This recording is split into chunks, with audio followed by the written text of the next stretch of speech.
Good morning. Welcome to Breakfast with Louise Minchin and Dan Walker. Our headlines for you at 6 o'clock. Growing condemnation of Belarus after the forced landing of a Ryanair plane. The EU imposes a flight ban and extends sanctions worth billions of dollars.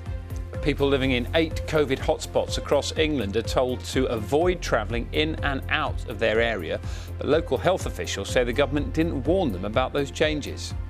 Inspirational young fundraiser Tony Hudgell lost both his legs after he was badly beaten by his birth parents. Now there are calls for a child protection law in his name.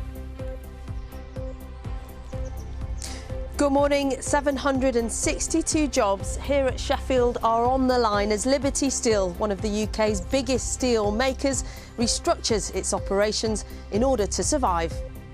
Gareth Southgate will name his provisional England squad for the Euros today. They will have to wait till Tuesday to find out who's made the final cut. Good morning. It's a cloudy start to the day, but the cloud will break. We'll have sunshine and showers. Not as many showers as yesterday, but some of them will still be heavy and thundery with some hail. And we also have some rain coming into the southwest. I'll have all the details later in the programme. Very good morning to you. Tuesday the 25th of May, our top story. European Union leaders have joined the UK in pledging to punish Belarus over what it called the state-sponsored hijacking of a Ryanair flight in order to arrest a prominent critic. Belarusian carriers are now being banned from entering the airspace of the UK and the EU, and more sanctions will follow. Mark Labelle has the details. A hijacking, an affront to international norms, playing Russian roulette with innocent civilians' lives. Some of the charges levelled against Belarus by the US, UK, EU and UN after this Ryanair plane was unexpectedly diverted to land in Minsk.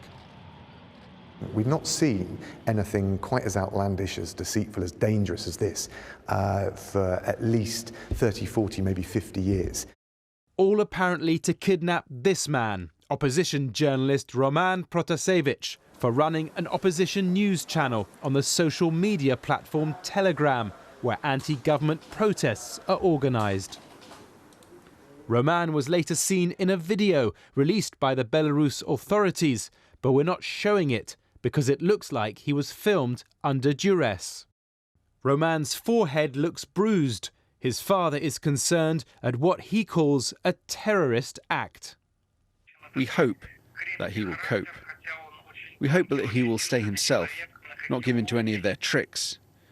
We are afraid to even think about it, but it's possible he could be beaten and tortured. The EU is furious. Its leaders are demanding Roman Protasevich be freed immediately and democracy returned. They've agreed a ban on Belarusian flights from all EU airspace and airports, and further penalties on officials and assets in Belarus. There will be additional sanctions on individuals that are involved in the hijacking, but this time also on businesses and economic entities that are financing this regime. Since disputed elections last August, this man, Belarus's President Alexander Lukashenko, has cracked down on dissent. He's had hundreds of activists detained. Many others fled the country into exile, among them Roman Protasevich. His capture, from high in the sky, may become the highest profile one yet. Mark Lobel, BBC News.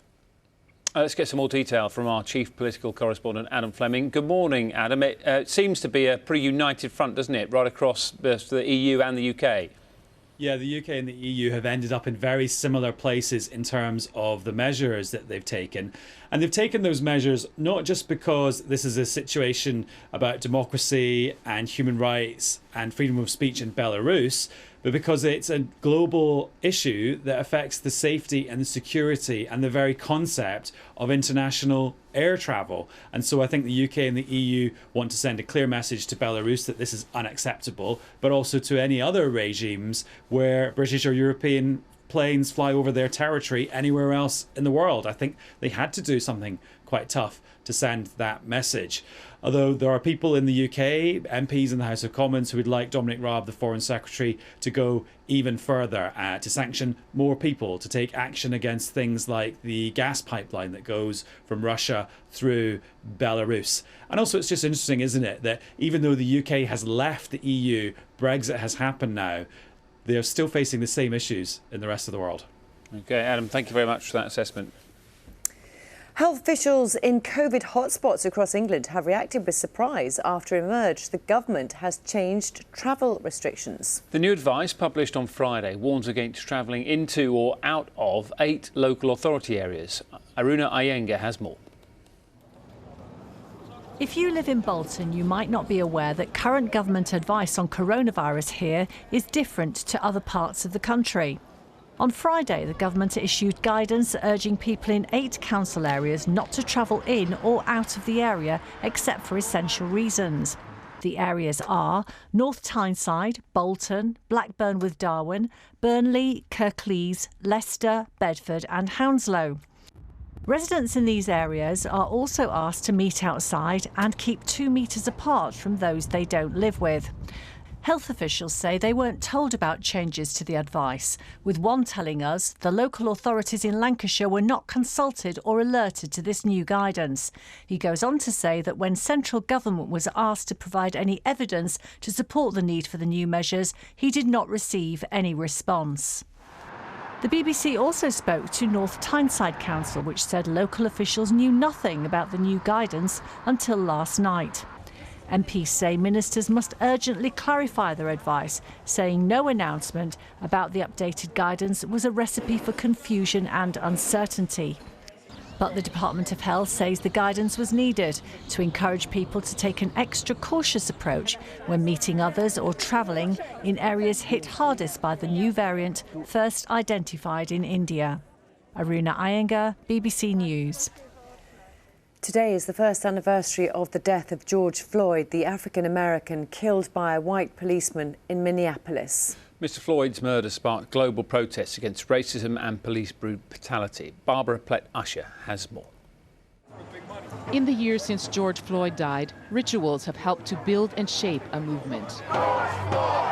The standard bearers drawn by a mix of the political and personal, like Cortez Rice, a symbolic pallbearer in a never-ending funeral. It's my beloved friend, man. He was like an uncle to me, like I said. I loved him and I miss him dearly. He was a role model to me. Let me see your other hand. Floyd's violent arrest and death over a minor crime was replayed at the recent trial of his killer, a white police officer convicted of murder.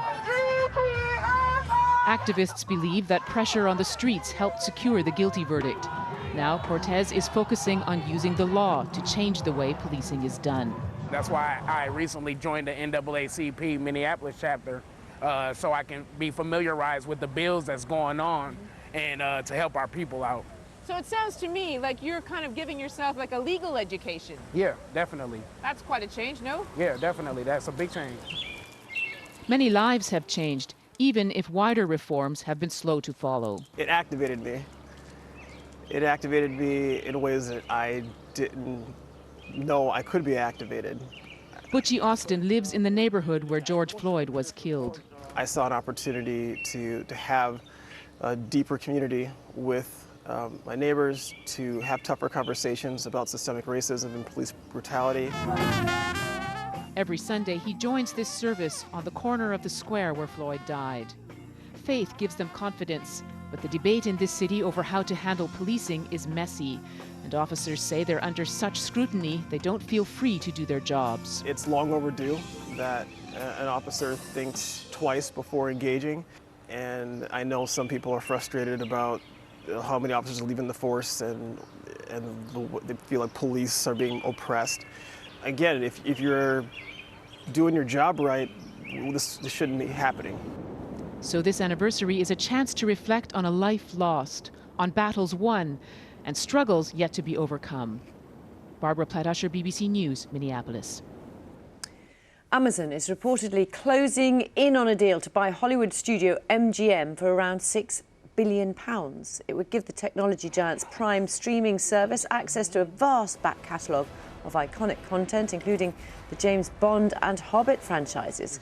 The deal could be finalised later this week.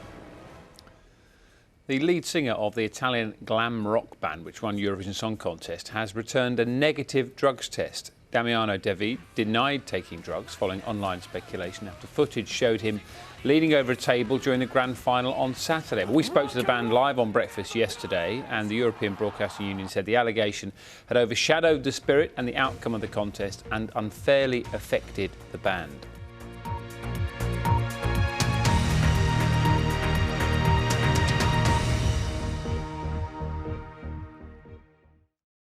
See the headlines as they happen and watch BBC News live in the app and get the full story with bbc.co.uk/news. Follow the story for all the latest with BBC News.